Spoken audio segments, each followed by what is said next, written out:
Can you spot the difference here? What do you like about this character? What makes the character's outfit look stunning? And when in-game giveaways worth up to hundreds of gold, so stay tuned. We all love Guild Wars 2 for various reasons, don't we? Some of us love it because of the community or the vast amount of contents that Guild Wars 2 has to offer. But there's one thing that intrigues me the most. It is the fashion game in Guild Wars 2. With all the available skins, you can choose to be an OP Guardian with lots of personalities or a Dark Edgelord. There is no wrong or right, everyone should play how they like. These are personal opinions, and as a junior game designer, I just like to put things into perspective. But there are several criteria and guidelines that are used to make an authentic character. Let's start with the most obvious one, shall we? A lot of people tend to overlook the material of certain armor elements such as metal, leather or wool. What I see most of the time is that people dye the leather or metal neon green, which just looks immensely atrocious. Unless you go for the Tingle look from Zelda or some random Roblox dude. I've even seen it on some NPCs designed by ArenaNet. Now if it's a game like World of Warcraft where everything is heavily stylized and hand painted, then it might blend in smoother. But as for Guild Wars 2, it is not entirely the case. Guild Wars 2 has a more semi-realistic and a bit of stylized approach, and this is where material can make or break your character's visual.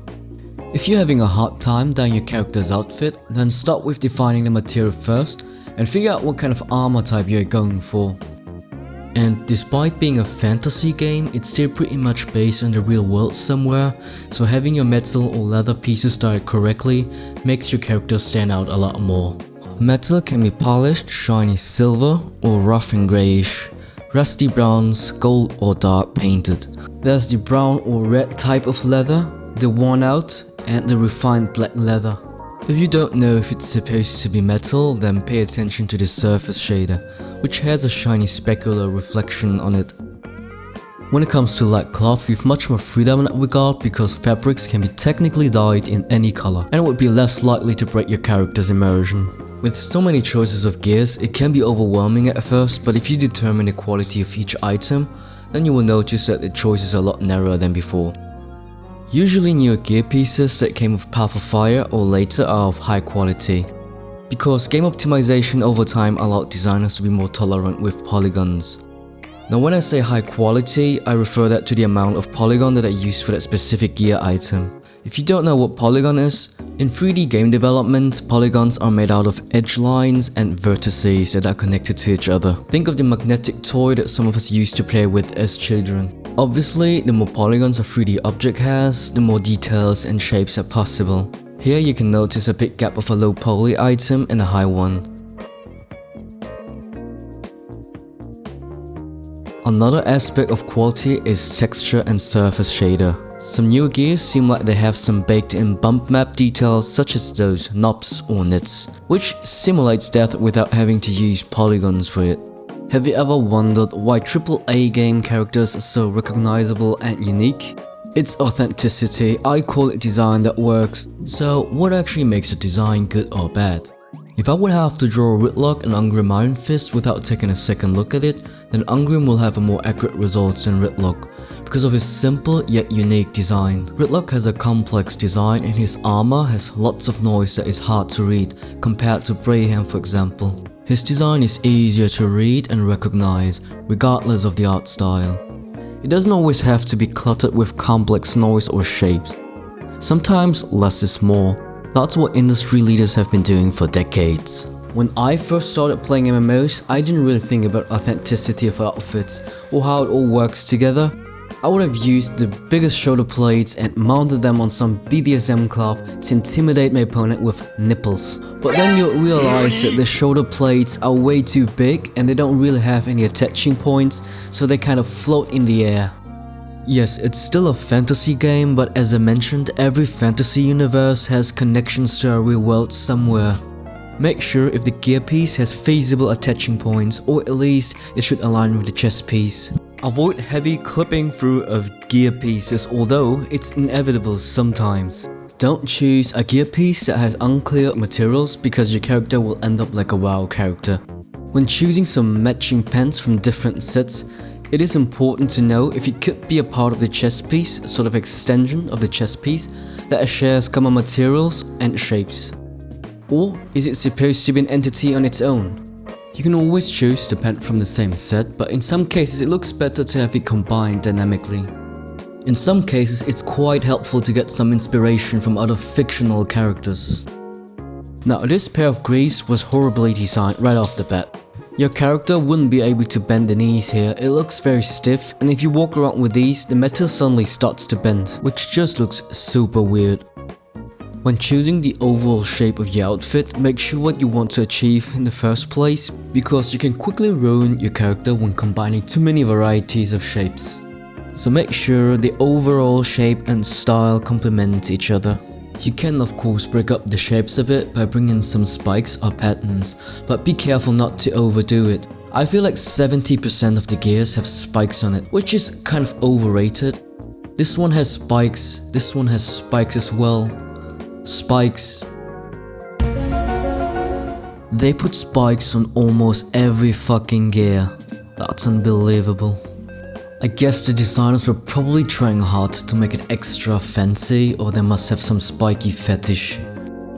When it comes to dyes, we all have our favorite colors that we use for almost every character. So there are several color tiers ranging from common to exclusive. Most beginners assume that the rarest, which are considerably more expensive, are the better colors. While some exclusive dyes do enhance details in texture like this charred brown, vintage silver, or cinder, which is a nice way to fake dirt and give your armor a worn out look. But most of these exclusive dyes tend to have high saturation, contrast, or hue values. For example, this permafrost looks way too bright and you can barely see any shadow or highlights. It's the same with this abyssal black as well. The details are just lost in the black holes somewhere.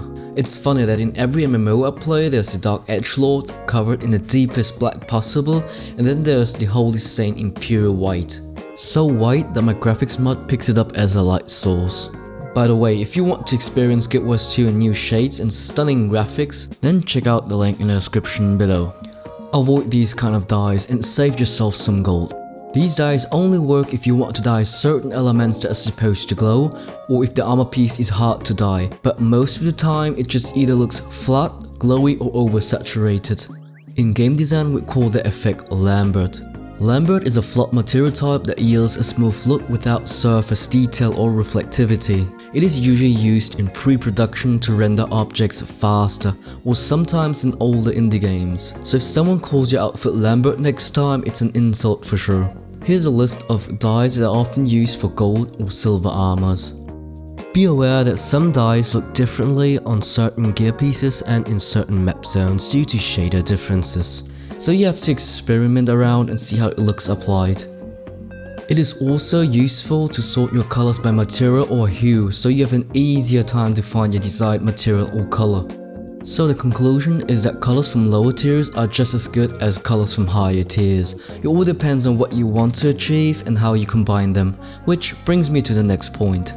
Perhaps you may have heard about the color theory, if not then be prepared to become the next Picasso. The color theory can basically help you to determine which colors look good together. There's actually an online tool that helps you to pick these harmonizing colors. For example, if you use this blue shade, then the complementary color would be this yellow. Or for this teal, the complementary one would be this sort of skin color. You don't always have to create an outfit based on this color theory, as not everything has to perfectly harmonize. If you prefer less colors, then you can also go with a monochromatic look, which uses different shades of the same color.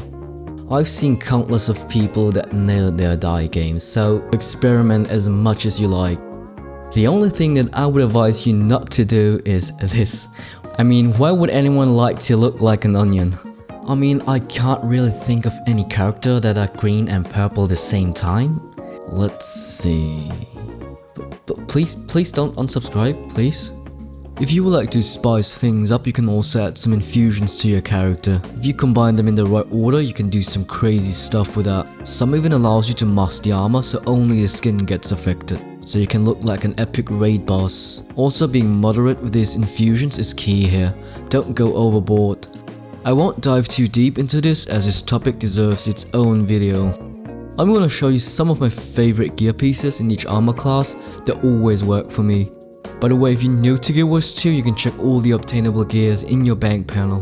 This light armor has the polygons, the material and authenticity. The moderate shape of this chest piece gives you more room for shoulder plates. No fancy spikes or patterns, just a clean modeled cloth.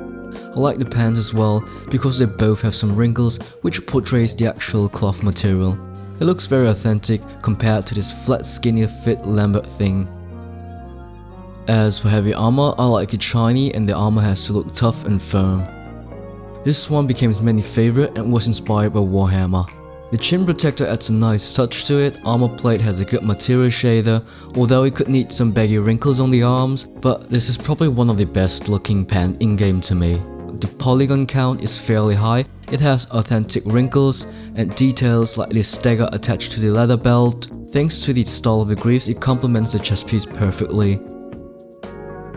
You don't always have to stick to traditional heavy armor, you can also make heavy armor look like semi-leather or maybe add some organic elements to it. Medium armor is actually one of the hardest ones to make it look good, since the material of medium armor isn't well defined in Guild Wars 2. The majority of chest pieces are trench coats that have Lambert-like material. And there isn't nearly enough diversity in medium armor. There's only a few pieces that are decent in my opinion.